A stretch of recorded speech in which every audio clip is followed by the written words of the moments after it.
Yeah, I met Gloria during the COVID pandemic when I made this international project Rucksack Global Poetry Patchwork, and Gloria with her Cervena Press was one of the supporters right from the beginning, and she was involved, and we organized some readings, international readings, with some of the 200 participants of this project. And then we collaborated again in the next project that was dedicated to the fight of the Iranian women, and it was called Hair in the Wind. And also there, the Cervena Press was one of the first supporters of this project. And also there we had readings online, very well organized. And I'm very happy that I met Gloria, because this was a good meeting. We just know each other from online meetings, but it seems that we know each other for a long time. Okay, I will read you a poem about peace. If only peace were, but a fierce stigma corrupts the value of peace. They call it weakness and giving in to the aggressor. So they make more war for ending the war. The winter of bombs returns year after year. It's a perpetual motion. And on the facade of the Ministry of Truth, we read, war is peace.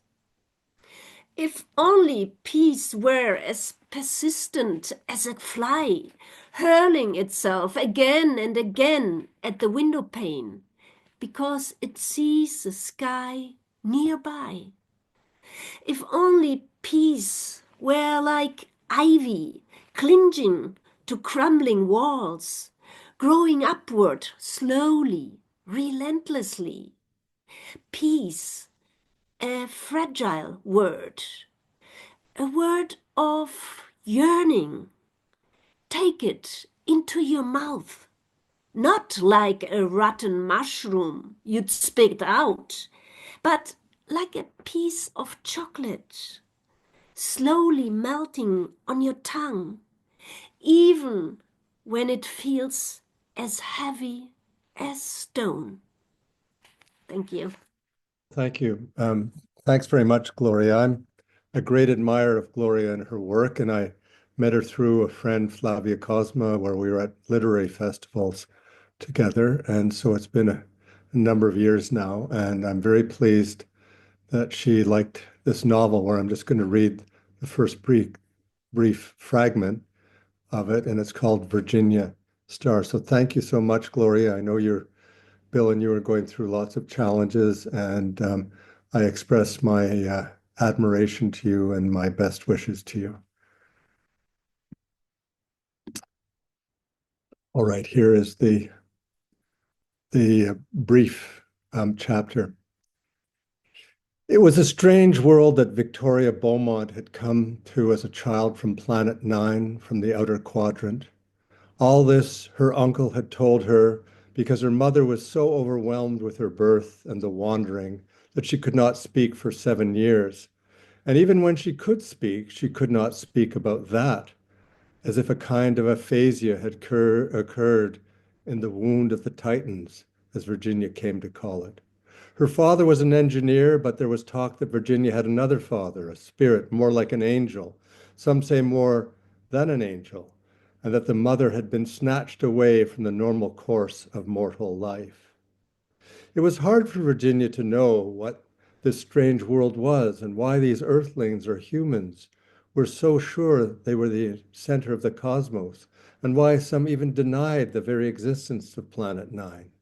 She was sometimes offended and other times mildly amused when her friends would deny her miraculous conception and transport or exile or even intimate it was blasphemy.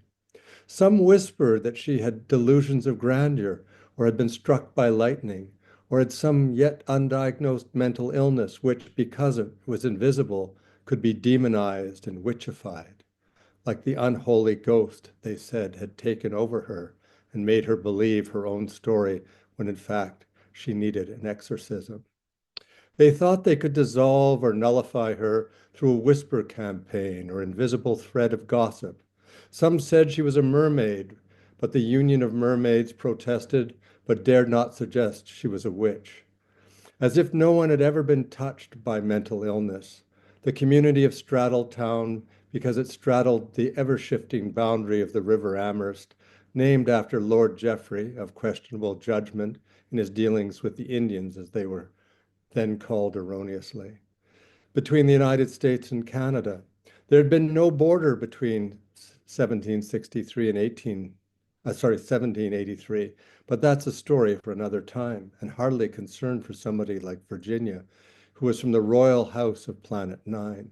Others intimated that Virginia had watched a cult film, Planet Nine from Outer Space, and that having crazy eyes like the Swedish wrestler actor in that film had based a family myth on it, and, in good Protestant fashion, had hoped to found a new religion on it, which would be welcomed into the Christian family of breakaway sects ever since the monk of Wittenberg had nailed his 95 Theses to the door. Holy relics were just that. They were an indulgence. Sins could be sold down the eternal river for these shards of holy history, this veneration of the divine story and time. And these were the kinds of digressions that people made in poking fun at the delusional Virginia and her family. This patch of American earth had spread the Protestant mania for the promised land, the uncorrupt church on earth. Now Virginia knew little of these earthling religions and was wounded by the unkind cuts that were about her, inflicted on her and her family. There seemed to be a xenophobia on both sides of the border for these intergalactic immigrants. The House of Folding Cards, as the neighbors unkindly called the Royal House of Nine. The Holy Roman Empire was a faded place in a faded book with a faded map. She thought when her friends would taunt her in front of the Carnegie Library. It was a cruel world, this earth, and she could not figure out why she looked like these creatures, or evolutrons, these humans, these earthlings. She demanded equal rights and wondered why the founding fathers had not considered intergalactic rights. She kept a diary, more like random notes about the strangeness of these earthlings. Thank you. Well, Gloria, congratulations on Cervena Barva and so many years of really wonderful poetry that you have given the community. I can't remember when we first met. I think it must have been at a reading and probably a Cervena Barva reading, but I think we read together somewhere, maybe in Jamaica Plain, some decades ago. And then, of course, you became Somerville's second poet laureate, which was a great thing for Somerville. And I was both lucky enough and intimidated enough to follow in your footsteps. I'm so grateful to you as a role model also. And my official affiliation with Cervena Barva, uh, it was this anthology of poems by Somerville high school students, and which I love, and which you and Bill did such a really beautiful job. I hope you can see the cover because it has this wonderful mural on the Somerville Winter Hill post office of two young people looking at the old Somerville. And I'm going to read the last poem in this anthology. It's by a student named Renisha Walton, and it's called Welcome to Medford Street. Welcome to Medford Street. And no, not the one near Magoon Square, the one that sits nicely on a hill, the one where lots of rats invade the ground, the one that fits in between construction after construction, the one that floats above the train tracks, the one that takes in the aroma of smoke. Welcome to Medford Street, where the loud bells of the high school ring throughout your ears, where the sight of the building blocks your view. Sorry, Highland. Where there is only 3 buildings guarding the street. If this is your type of vibe, come on down to Medford Street, where the party never stops. Thanks. So thank you, Gloria, for inviting me to read. And thank you to you and Bill for being such a great friends to Tim and I for the last 12 years, ever since we moved to Cambridge when we didn't know anyone in the area. And because you really have a great spirit of generosity. And from that, I think come Cervena Barva, which like many of you, I greatly admire your wonderful support to fellow poets and all done in the spirit of community. So congratulations to you and Bill. I'm going to just read a short poem and hoping that this poem also have a community spirit about it. It's really inspired by a short visit that I made with Tim some years ago to southwest France in the village of Orvillon. That was shortly after some terrorist attack in that country. So here goes. Red poppies. The poppies enclosed in the buds tremble when we walk past, inside a flame. Roadside roses droop from their own weight, extravagant beauty, but we are greedy for more.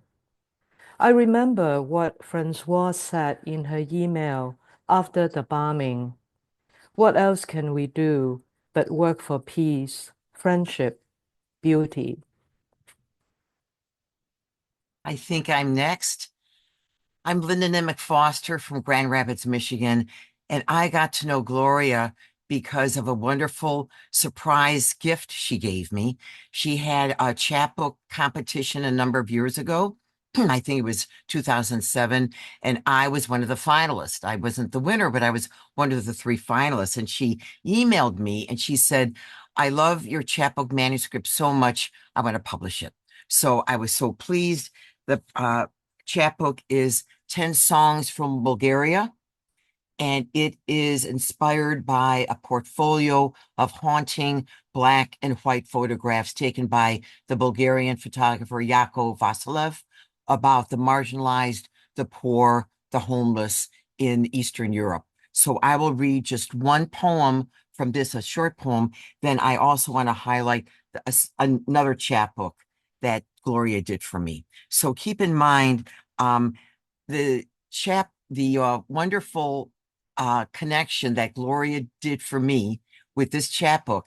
When this came out, there was a musician from Budapest, Laszlo Slomovitz, who heard about the book and wrote a complete collection of original songs using these poems as his lyrics. Cry of Freedom is what he did to extend the dimension of these poems. So I'll just read one from this collection. They're short 10-line poems, and this is called Child with Dove. Child that could be my child that could be my daughter. You're like an unspoken fairy tale, the clear blue sky if it had a human face. Imagine that face among the clouds and not surrounded by sullen stones, tangled hair, worn shoes. Imagine that face as pure melody of lullaby, soothing the impatient bird before its first flight. Open wings, ready to embrace the wind. And then I will read just a few short stanzas from The Elusive Heroine, My Daughter Lost in Magritte, another chapbook that Gloria published for me in 2018. And it was really based on a very traumatic experience. In 1993, when my daughter was only 7, we thought she was abducted in Chicago. We were at the Art Institute of Chicago for a huge exhibit on Magritte. It was a huge retrospective exhibit on his entire work. And there were thousands of people there, and we lost our daughter. It's almost as if she was swallowed up by the art. And it took me a long time to get through that trauma. And Gloria, thank you for allowing me to write this, to publish this in your press. It's called The Elusive Daughter, The Elusive Heroine, My Daughter Lost in Magritte. And my daughter was found because she did the art for the cover. So I will read you just a few short stanzas. It's a one long poem, and each stanza is subtitled with one of Magritte's titles for his paintings. The Natural Graces. We've looked everywhere. She is nowhere. Perhaps hidden in the wall, behind the art, posing as leaves, posing as birds.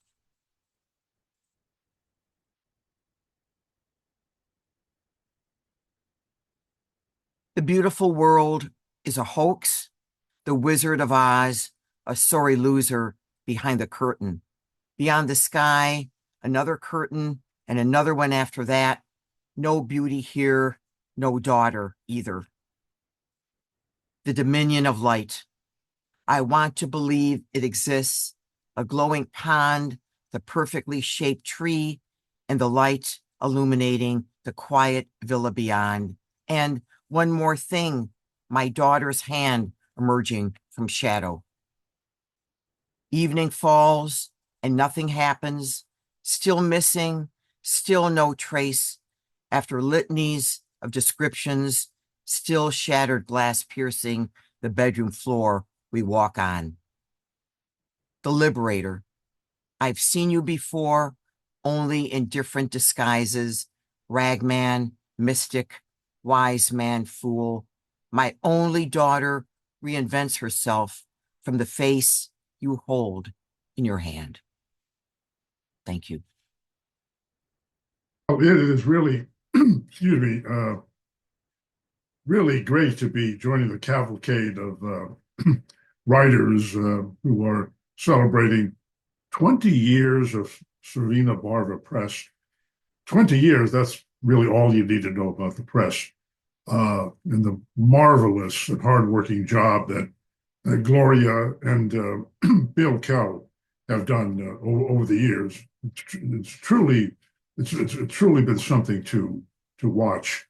Pui and I, we sort of found our way down into the basement of the armory, which back then was where Gloria and Bill had set up shop, give poetry readings, and we went there and we met both of them, and they've been a part of our lives ever since. So and they're going on too. They have not stopped. So much thanks to them and to a number of the interns and some of the friends who helped out a little bit later on. But it's marvelous to be here. And I am a poet.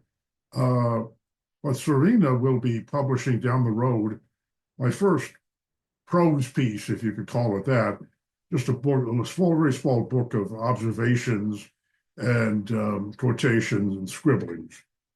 But back in 2014, I published a chapbook with Cervena, and it's called The Art of Waving. And I will simply read the title poem. Across the expanse of 4th Avenue, I wave to a man waving, a man I haven't seen before, a man who hasn't seen me before. We don't call out to each other, just wave, our arms moving briskly in the air, like flags on top of the headquarters of a victorious army. We wave for 5 minutes, then go on our way, north for me, south for him. I don't wave to anyone else the entire day, once being all I can bear. So thank you again, Bill and Gloria and everyone associated with the press. And I got so excited, I almost lost my voice. Many more years of success. Thank you all. Thank you so much. I mean, we're all feeling enormous gratitude to you for what you've done for us. And I don't want to be repetitive, but I just can't resist saying thank you for all you've done for us. It's incredible. I'm reading from Riot Wake, which you published, I think it was 2022. And the poems in here emerged from a trip I took with my late husband, Fernando, to Spain and to Tangier. And when we came back, we encountered riot in Harvard Square and over Vietnam, and it's just chaos. I don't know which one to read first, but I've got two short poems. This one is called Veils. It's about my shock seeing women in Tangier wrapped up. I'd never seen that before. Veils. First time Tangier, seeing women in black veils wrapped like moths at night, wings stuck to our front door, chill November signal of winter, and something else, meaning unclear. Tubes of dark cloth with women folded inside. This body is my permanent veil because our voices vibrate high notes, judged unconvincing, meaning female. Wrapped in my silk shawl, covered sisters daring to question gender generations. No schooling, no vote, no property. Babies belong to him, father, brother, husband. Holy books distort dogma, pulled down from infinite source as if divine wears gender. The other one is the title poem of Riot Wake. Riot Wake, Harvard Square at midnight, September 3-4. We're baffled tourists, too many suitcases in this riot wake, empty, except for torn leaflets, smashed glass windows, boarded up red paint screaming, "Get out of Vietnam, off the pig." I wish I had my old guitar somewhere in a closet with the strings popped. My voice pulls to sing to the empty streets a song that would echo, but my throat closes when I spot police watching. What happens next? Are we what we seem to be? Cruisers angle together, flashing blue lights at the corner of Mass and Boylston. Attack dogs pace in locked back seats, which seems way too appropriate for right now. Thank you very much. Ann Harding Woodworth, and I live in Washington, D.C. And just want to say congratulations to Gloria and Bill for what they have accomplished. I have 3 chapbooks with Cervena Barva, and I'm going to read from each one chronologically, just a short poem. And I'm going to start like Linda. My first one came out in 2007. It's called Up from the Root Cellar, and it's mostly about root vegetables, as well as about the grave and anything underground and death itself. I'm going to read a poem called Sewing Alone, in which I communicate with my mother, who died in 1999. Sewing Alone. Days after the funeral, the machine arrived in a case snug where she'd put it years before. Still, the threading was hers, a white of sorts. She wound the bobbin, guided it into that dark place that felt familiar to my fingers. I slid 2 pieces of fabric beneath the needle, nudged the pedal, coaxed the wheel. Mother, sew with me. The machine whined painfully, reached into its circuitry, sought lubricant, pushed, searched memory for how to do the task, until at last stitches caught perfectly within each other, yellowed slightly, slightly wandering.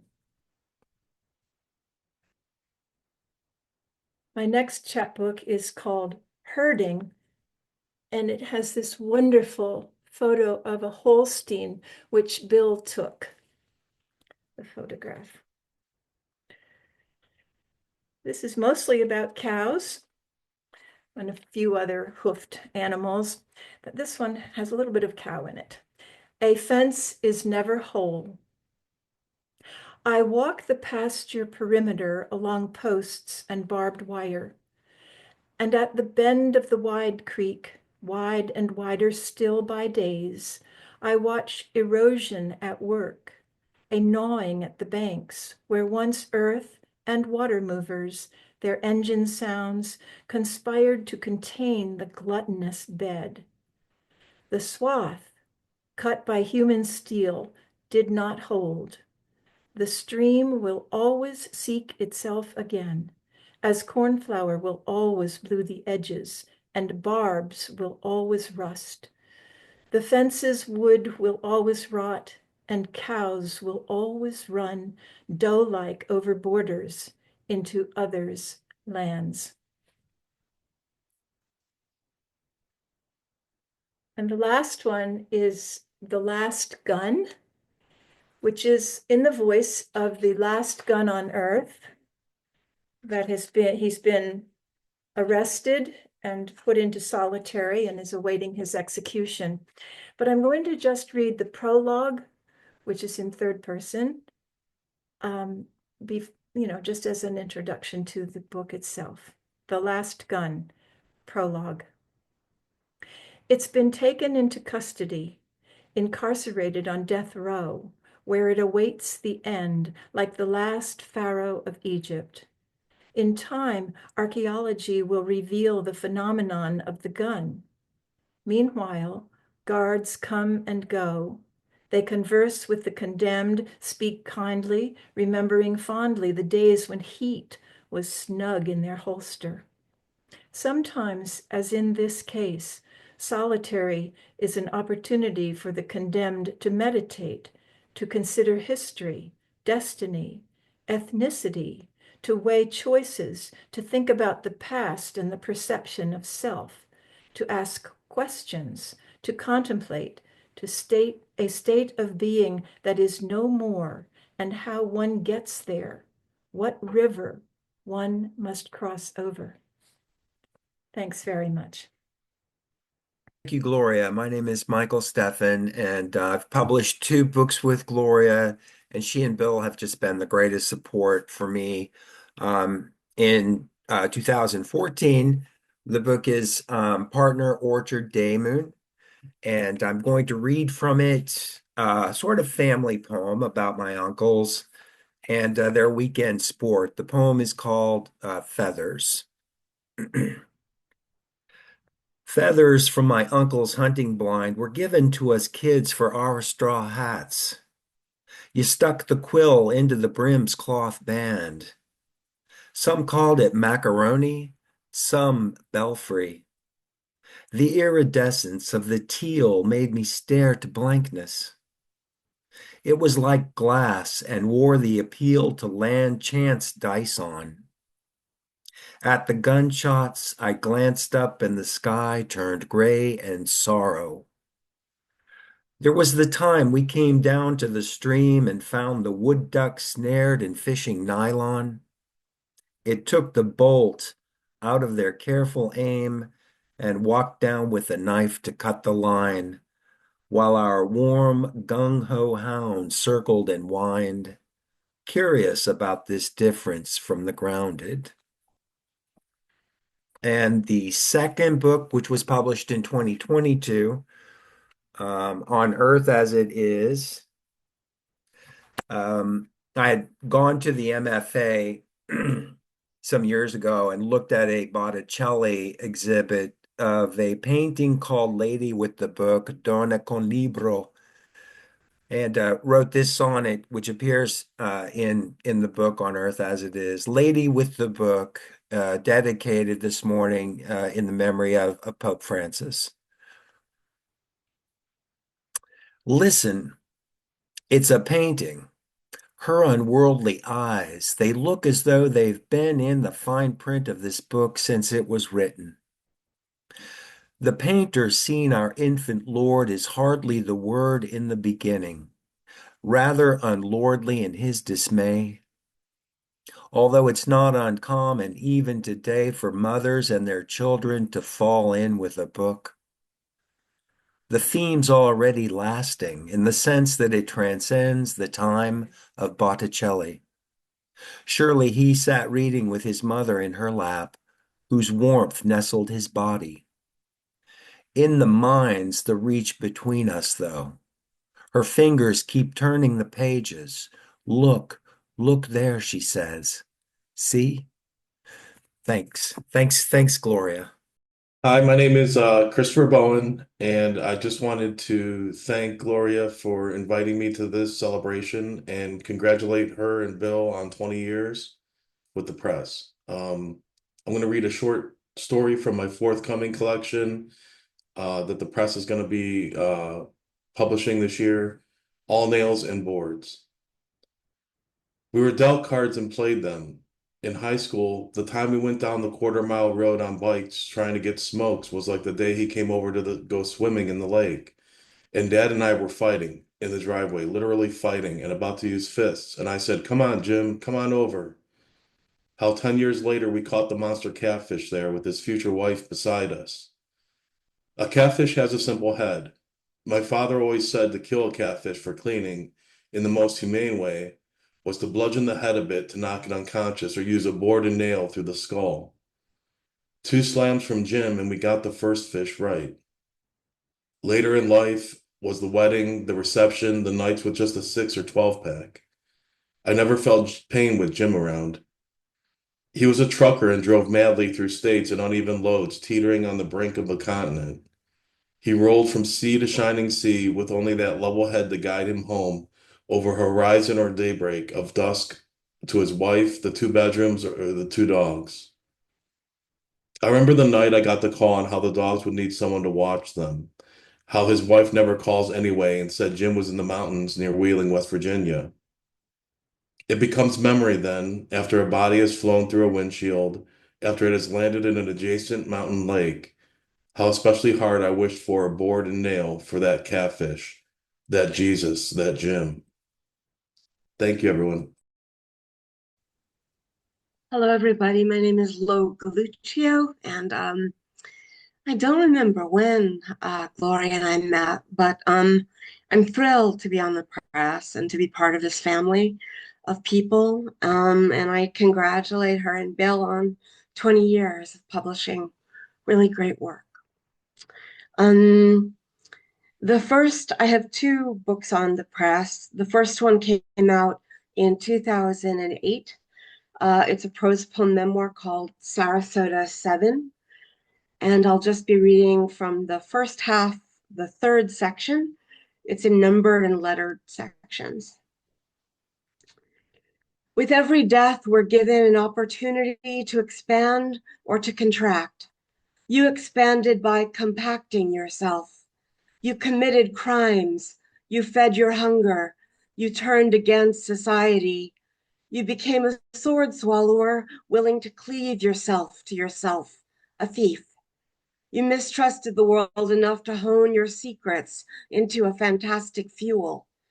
And Therese, the lost sister, became all women, became the buried part of your spirit, the chip of wholeness cast into eternity. And then Mary became Therese until she spun away to glow at a distance. The point is, those of us who lose a reflection of ourselves in childhood have 2 lives. We know ourselves against life and against death, as a tree knows itself against a space of sky and against a density of earth. As simple and complex as the family portrait cracked by a ghost in its midst, the one gone, the one still there. It's as simple and complex as letting the ghost follow you out of pity because it's acquired the strength and brilliance and illusory control of a world you can only fear and imagine. You become the bottle for its genie. Participating somehow in the darkness that scored against us, we owe something to evil in being reborn as we are, stranger, darker, with a craving for bright lights and blood. The mania, some mania of death. Isn't greed at life a kind of death? And I'll read a poem from, this was published in 2023, I believe. It's called Not for Amnesia. It's a chapbook. This poem is called Canyon. The slick stuff in the pink jar, a white cat, glittering eyes green, the black and tan bruises of your hands on my mind, the lonely rub of a lover married, the ice blue of a dead one smoking, a spire of light that seethes in spite of the seagull choking. Black clams stranded on the sand, the burrowing germ of our lost plan, fire in the eyes of a hungry God, the digging your mouth couldn't take, the dream I can't quite forsake, a green turns yellow, red of the bake, the punch of the drunk when he sees spilling laughter in trees, orange of mating, yellow of pain, the tangles of chatter, feet and heart freeze. The desert, the cactus disease, morning of pink, silence of white, the melody of hope sinking tight. Killing fever, damage done, echo, the loss of someone. Thank you. Hello, I'm Judith Skillman, and I'm going to read a poem from The White Cypress, published by Cervena Barva Press, and it's titled Box Turtle. Box Turtle. We found a turtle beside the trail. An oar had gouged its shell. Such a deep wound, you said, and look how it is healed. You took the turtle and carried it carefully as a glass creature towards the lake. Hid the turtle in rushes close to water. We knew the end of the story, how a lonesome boy, stumbling through underbrush, would find the turtle and take it home. He'd put it in a box and keep it under his bed until his mother put an end to things. We found the turtle beside a trail in a public park.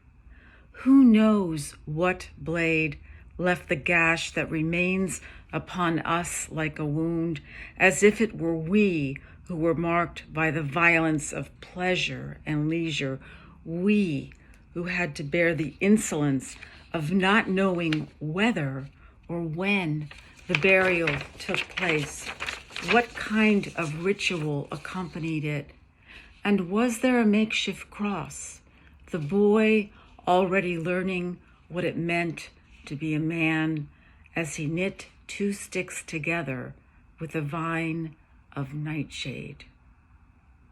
Thank you for listening. I'd like to read two poems, one from each of my books. Both books have been published by Červená Barva. The first book from which I'll read is Words in Edgewise. And the second book is called Momentary Turbulence.